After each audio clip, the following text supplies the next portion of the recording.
Olá pessoal, então vamos dar continuidade ao nosso assunto de movimentos do planeta, rotação e translação. Como você já vai lembrar, nas últimas aulas a gente viu o assunto de rotação, certo?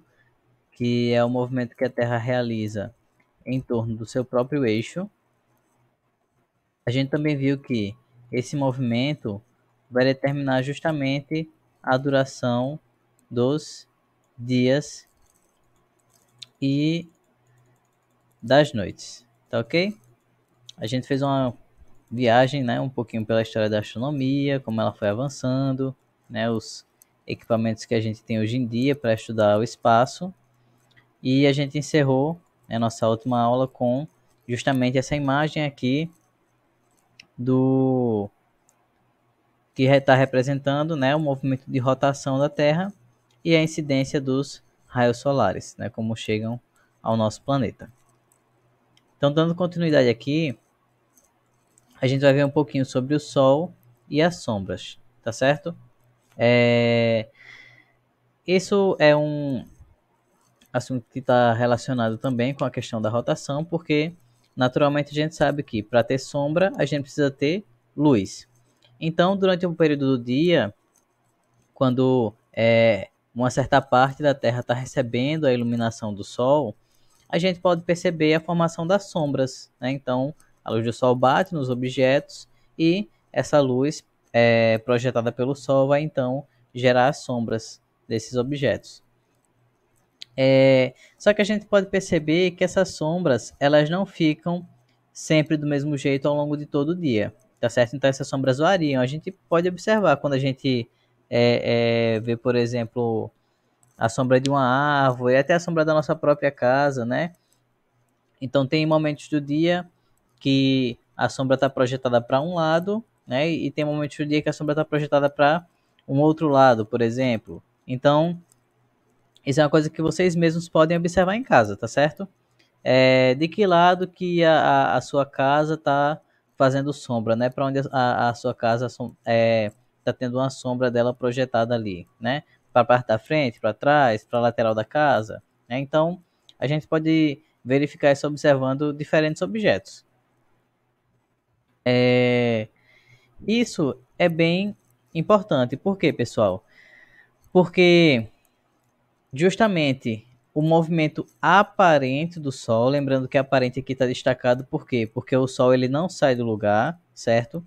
A gente tem uma impressão de que ele se move no céu, mas quem está se movendo é a Terra. Por isso que a gente diz que é um movimento aparente do Sol, porque é só uma aparência, não é um fato. Então, é justamente esse movimento, entre aspas, que vai causar essa variação nas sombras, na produção das sombras, né? E para onde elas são direcionadas. Então, o movimento aparente do Sol determina a variação das sombras ao longo do dia. E a gente pode verificar, tá verificando isso aí diariamente, certo? É só a gente olhar um certo objeto, né, que não foi deslocado, verificar esse objeto em momentos diferentes do dia, né, em horários diferentes, a gente vai ver que a sombra dele vai estar sendo projetada em direções diferentes nos diferentes momentos do dia. Aí fica a pergunta: será que essa mudança na projeção da sombra, será que ela ajuda a gente a entender alguma coisa na natureza, a compreender algum fenômeno da natureza? Ajuda, certo?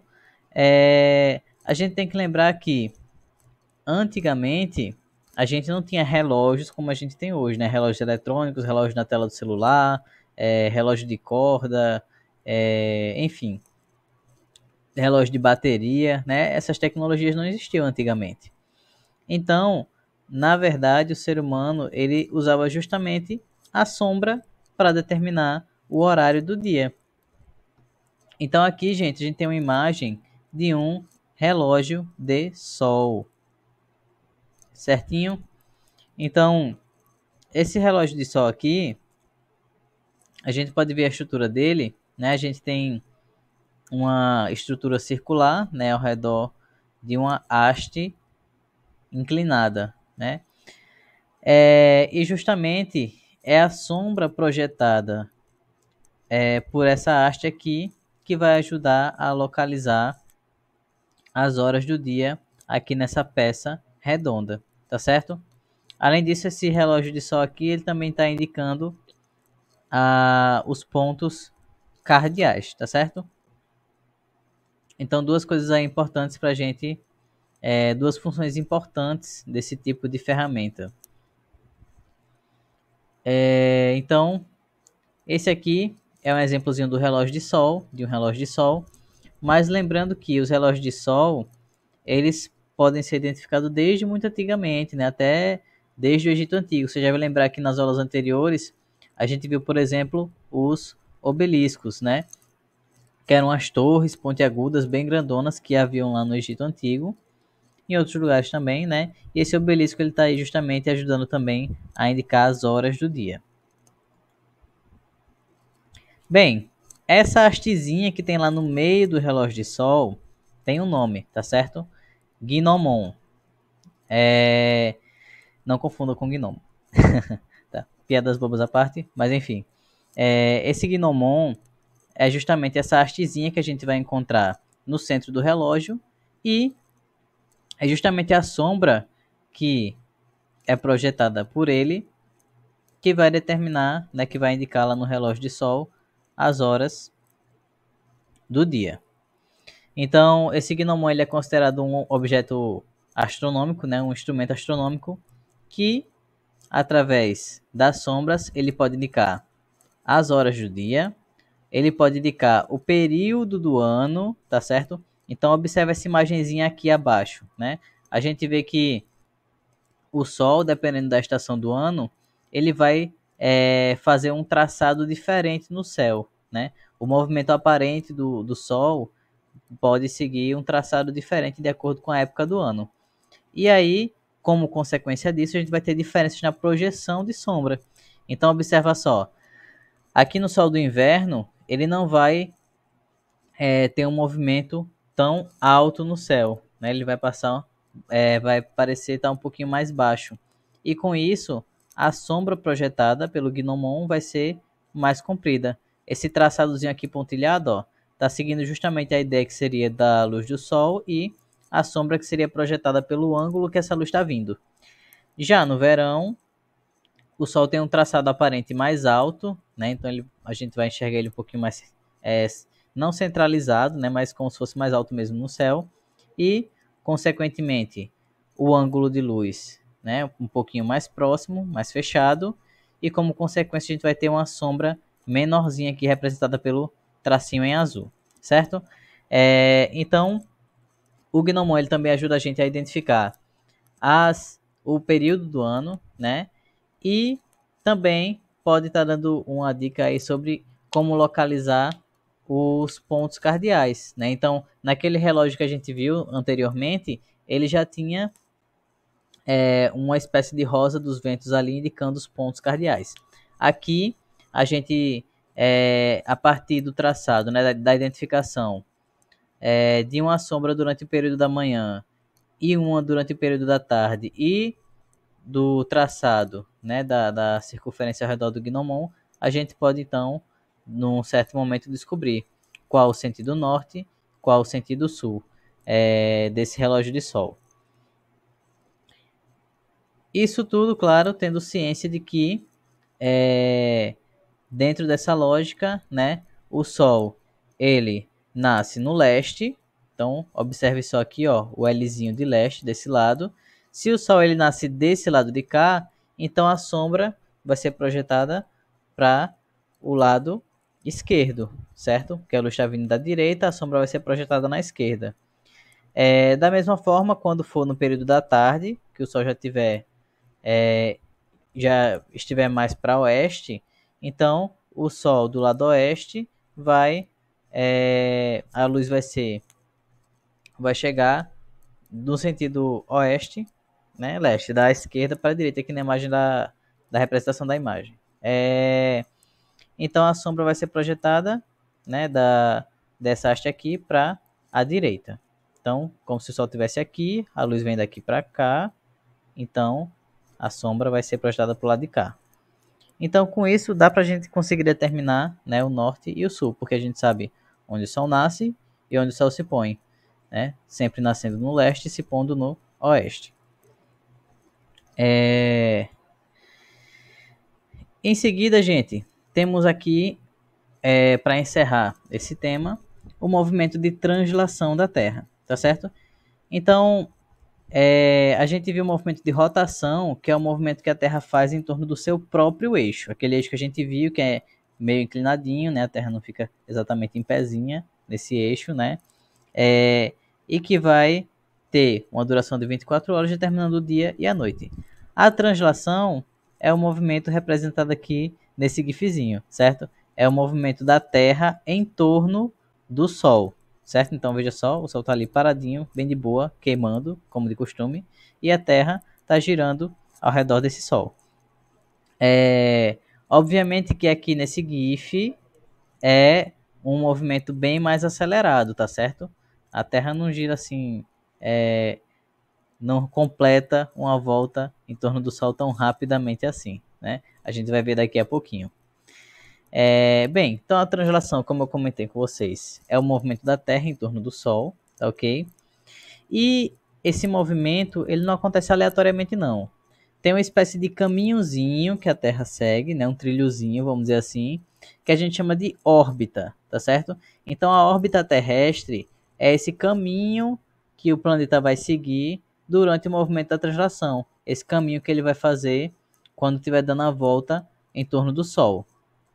Essa órbita ela tem um formato aproximadamente circular. Lembrando que aproximadamente não é exatamente, tá certo?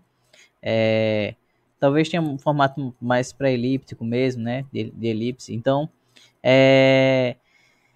e o Sol não vai ficar exatamente no centro dessa órbita, tá certo? Então tem pontos da órbita que são mais próximos do Sol e tem pontos que são mais distantes, né? Eles não são equidistantes, não tem uma distância igual do Sol. O tempo que a Terra vai levar para completar esse movimento é de 365 dias e 6 horas, tá certo? Por isso que o nosso ano tem uma duração de 365 dias. É o tempo que o nosso planeta leva para completar a volta em torno do Sol. Por isso que antes eu falei quando a gente estava vendo o GIF que não era tão rápido assim, né? Então, um ano e a gente completa essa volta. Mas você deve ter reparado aí, tem 6 horinhas sobrando, né? São 365 dias e 6 horas. O que acontece? Bem, a gente não costuma virar o ano nas 6 horas do dia 1º de janeiro, né? Até porque não seria 1º de janeiro, se ainda fosse o ano anterior. Então, o que a gente faz? Se vocês pararem para pensar, vê só, em um ano a gente tem 6 horas a mais. Aí vamos juntar com as 6 horas de outro ano, 12 horas. Vamos juntar com mais 6 horas de outro ano, 18 horas. Quando chega no 4º ano, a gente tem mais 6 horas, fechando as 24 horas, que daria um dia, certo? Um dia inteiro. Então, o que acontece? A cada 4 anos, para a gente não ficar desemparelhado, vamos dizer assim, com o movimento da Terra, a gente tem um ano bissexto, tá certo? E o ano bissexto é justamente aquele ano que tem um dia a mais. Então, esse dia a mais do ano bissexto, para quem não sabia, vem justamente daqui. Dessas 6 horas que sobram do movimento da Terra e que se acumulam ao longo desses 4 anos para completar o dia inteiro.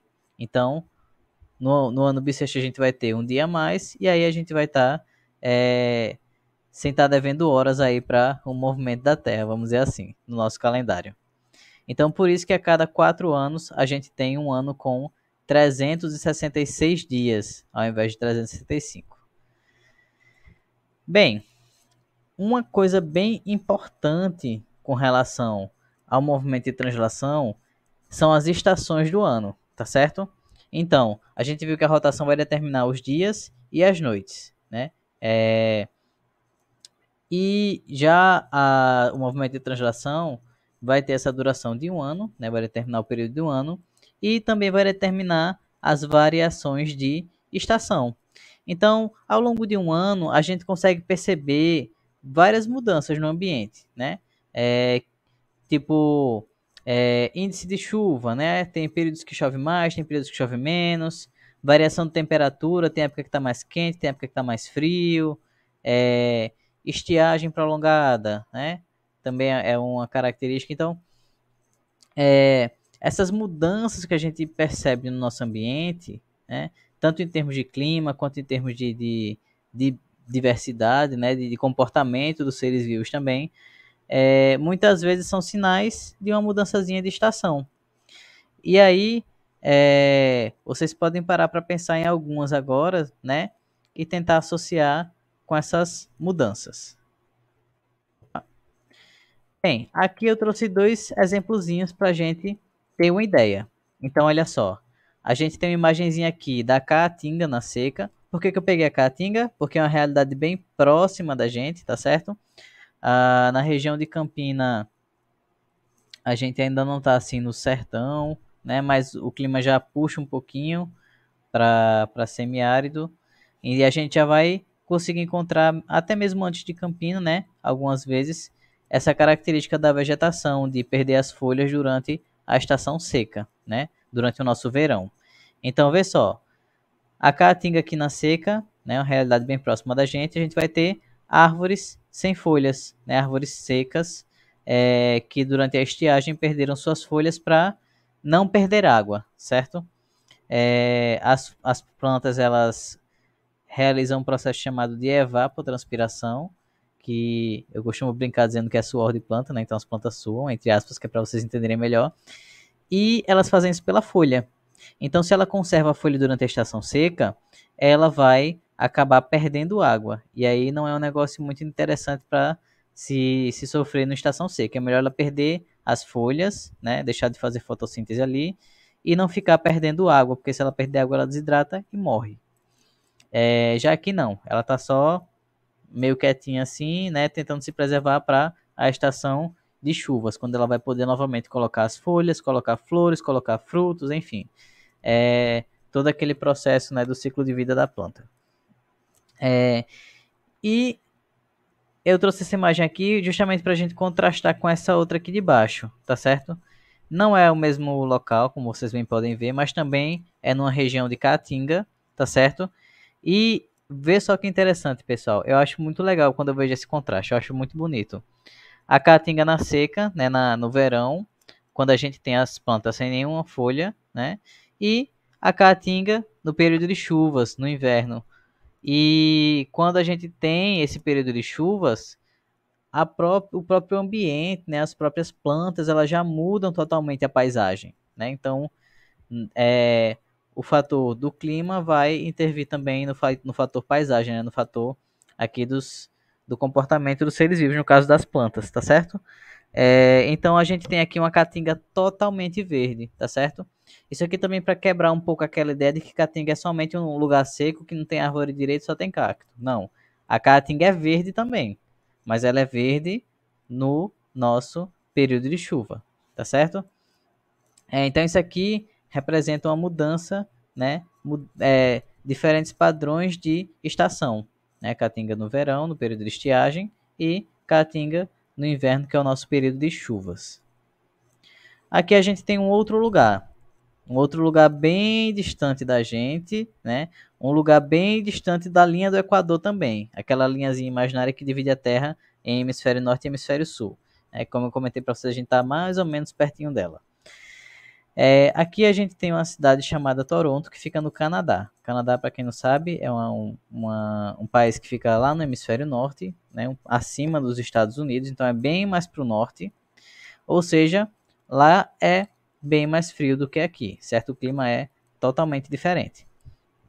Agora repare só, aqui essa imagem que temos é representando o verão nessa cidade do hemisfério norte, né? E olha só, aqui a gente vai ter lá ao fundo, né, um parque e várias árvores verdes, certo? Então aqui as árvores elas não tão secas, não estão sem folhas, não. Elas estão verdes, está num clima excelente para elas, certo? Agora aqui a gente tem uma imagem do inverno nessa mesma cidade. E aqui a gente já não vai ver árvores com folhas, podem ter certeza disso. Por quê? Porque o inverno lá é muito diferente do inverno aqui. É um inverno rigoroso, é um inverno que neva. Então, é, aqui a gente vai ter um ambiente melhor para as plantas durante o inverno, né? E lá a gente vai ter um ambiente melhor para as plantas durante primavera, verão. Então a gente tem padrões diferentes é, de comportamento dos seres vivos diante dos cenários que eles vão encontrar nessas variações de estação, né? Aqui a gente vê gelo aqui no Canadá. E aqui na nossa realidade não tem, né? Olha só, água congelada, neve e tudo mais. Cadê os patinhos aqui? Sumiram, né? Provavelmente migraram para o sul. Então, a gente pode encontrar essas variações, né? De mudança nas estações do ano. Mas, vamos lá. As estações do ano, como é que elas acontecem? Por que é que elas são provocadas, né? Elas acontecem por conta de três fatores, basicamente. Primeiro, o movimento de translação, como já tinha comentado com vocês, ele vai determinar essa mudança de estação. A inclinação do eixo da Terra, aquele eixozinho mesmo da rotação, né? Dependendo de como ele está inclinado, isso vai determinar qual parte da Terra está recebendo mais radiação do Sol, mais raios solares, mais calor, mais luz. Isso aí vai impactar o clima local, né? O clima naquela região, naquele hemisfério. Esses dois fatores, mais a questão da curvatura da Terra, que como eu tinha comentado com vocês lá na aula de rotação, essa curvatura vai também interferir na quantidade de raios solares que chega na superfície, né, em determinados pontos da superfície. Somado o efeito desses três fatores, a gente vai ter essas variações das estações do ano, tá certo? Então, basicamente, esses três fatores vão interferir na forma como os raios solares chegam nos diferentes pontos da Terra, tá certo? E aí, a parte que tiver mais voltada para o Sol vai receber mais luz, vai receber mais energia também, né? Tendo como consequência sendo mais quente, né? Então, a parte que recebe menos Sol vai ficar mais fria, é o que vai determinar o inverno. A parte que recebe mais energia do Sol vai ser mais quente, determinando o verão. E aí a gente vai ter também as estações, vamos dizer assim, intermediárias, né, desse processo, que seriam primavera e outono. Então, devido a esses fatores que a gente apontou aqui, né, a gente vai ter as estações opostas nos dois hemisférios, tá certo? Por quê? Porque no momento que o hemisfério norte estiver recebendo mais luz, quer dizer que o hemisfério sul está recebendo menos, e vice-versa. Então, vê só, se é verão lá no hemisfério norte, não pode ser verão no hemisfério sul, vai ser inverno, tá certo? E vice-versa. Então, a gente sempre vai ter essa característicazinha aqui com relação às estações, tá certo? Quando é primavera aqui, é outono no hemisfério norte. Quando é verão aqui, é inverno no hemisfério norte. Quando é. Vamos lá. Quando é primavera aqui, é outono no hemisfério norte.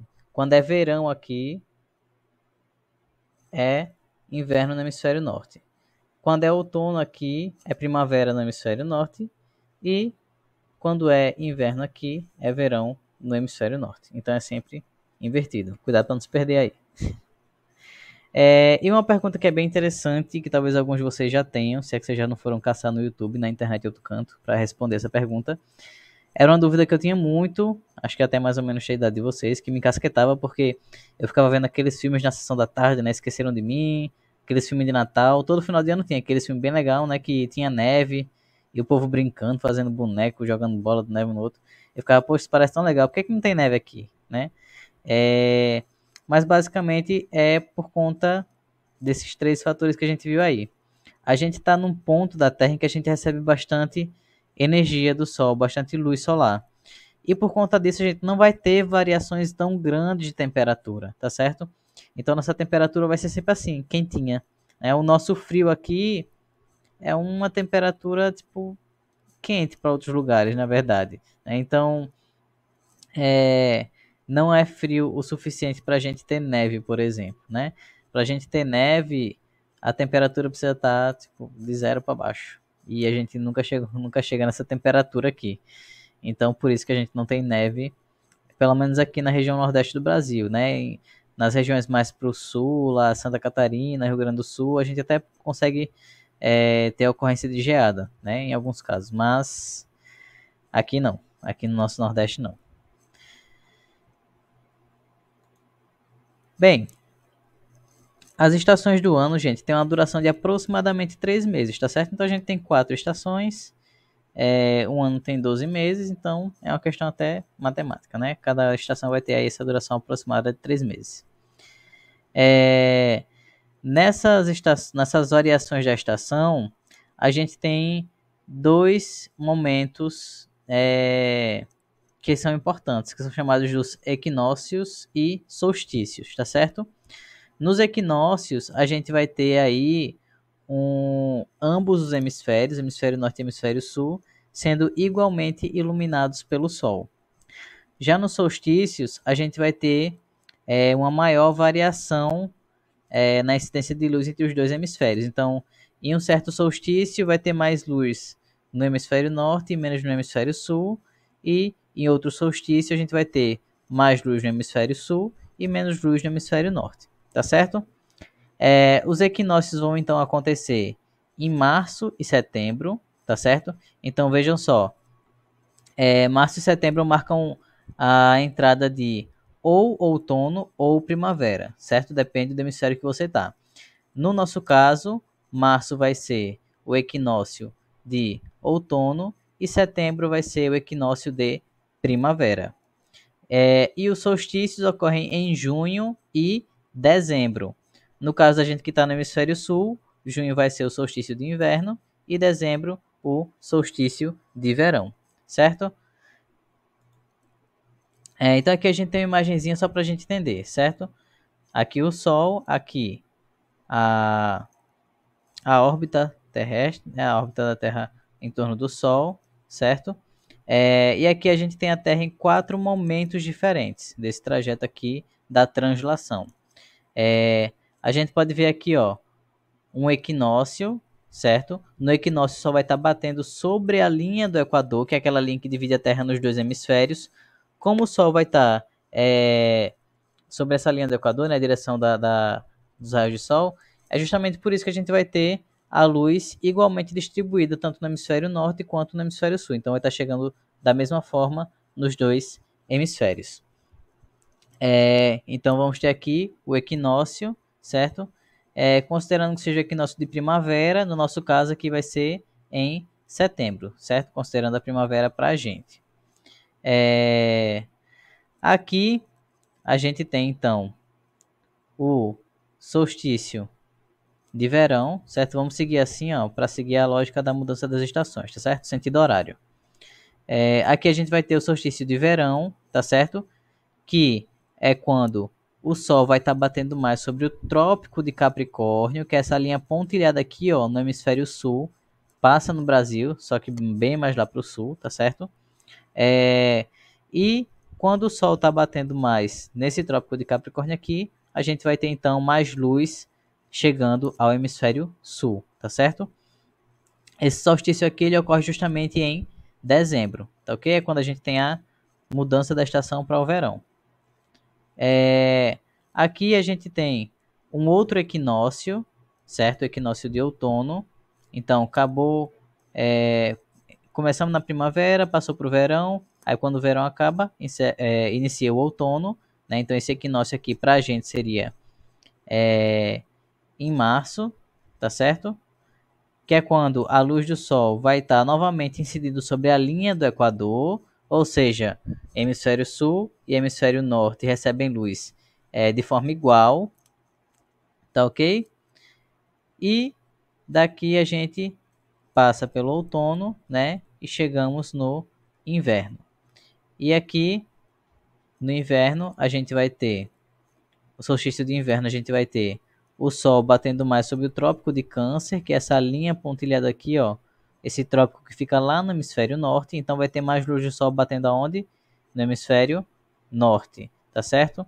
E aqui o nosso hemisfério sul vai estar recebendo um pouquinho menos de luz. Então é o que representa aqui o nosso inverno, tá ok? Aqui é só para a gente entender os equinócios e os solstícios.